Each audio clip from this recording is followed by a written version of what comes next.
Dragon Ball Z had a formula. No matter how bad things got, who was losing, or how bad the fight seemed, there was always one thought in the back of everybody's mind. Where is Goku? And when you go back to watch Dragon Ball Z, you will realize something. The series wasn't built around Goku just being a hero.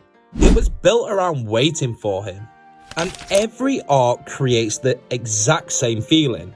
The Z fighters get pushed to their absolute limits, they fall, and eventually it always comes down to Goku arriving as the final last hope. And honestly, this is why his entrances felt so legendary. When people talk about Dragon Ball Z, they typically remember the big moments. Super Saiyan, Spirit Bombs, and epic beam clashes. But what made these moments hit so hard wasn't just the transformations or the attacks. It was the build-up. Dragon Ball Z constantly made us feel like Goku was the only one who was able to turn everything around. The Saiyan Saga is probably the cleanest example of this. When Vegeta and Nappa arrive, Goku isn't there. He's still making his way down Snake's Way after his fight with Raditz. And whilst he's gone, everything falls apart.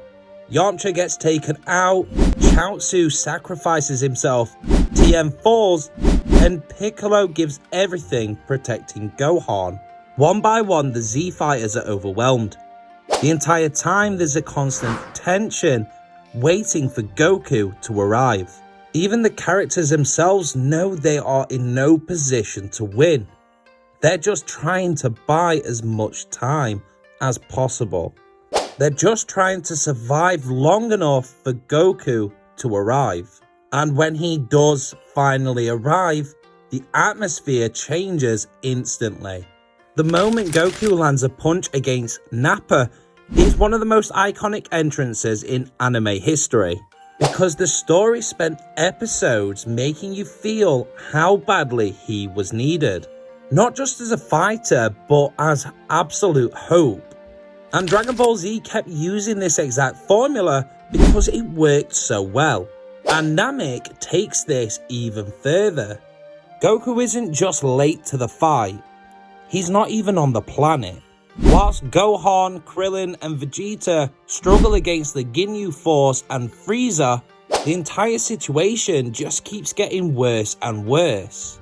There's a constant feeling that nobody can stop what is happening. Frieza feels unstoppable, and every transformation is raising the stakes.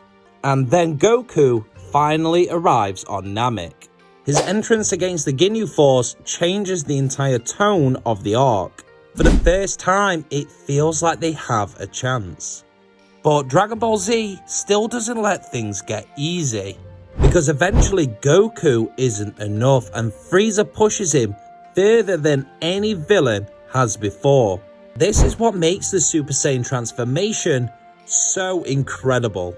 The story spent so long building Frieza up as impossible to defeat, so when Goku actually does transform, it feels earned. Again, it's all about anticipation. Dragon Ball Z constantly delays the payoff, so when the moment happens, it hits so much harder.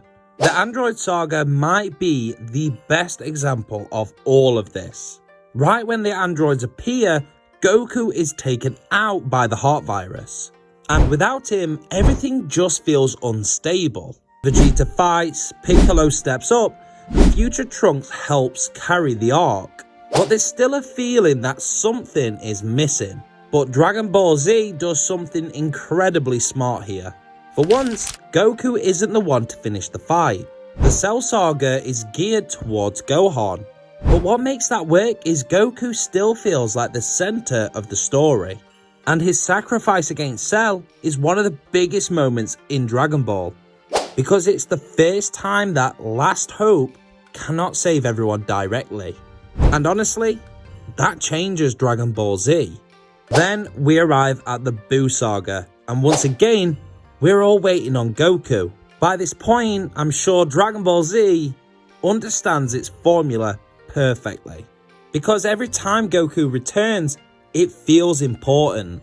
Some easy examples through the Buu Saga could be his Super Saiyan 3 transformation, or knowledge on fusion, or even his spirit bomb against Kid Buu.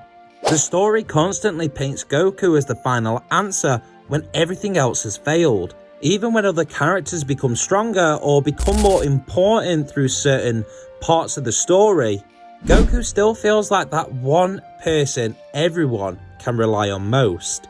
And what made this formula of, well, waiting for Goku work so well throughout Dragon Ball Z is that Dragon Ball Z understood its own restraints. Goku couldn't be and wouldn't be always around. It let its other characters develop. It let its other characters struggle. And because of that, Goku's arrival in the nick of time felt massive. Because if he was always there from the beginning, these iconic moments just wouldn't feel as special. Dragon Ball Z made you wait. And that waiting created some of the most iconic moments in anime history.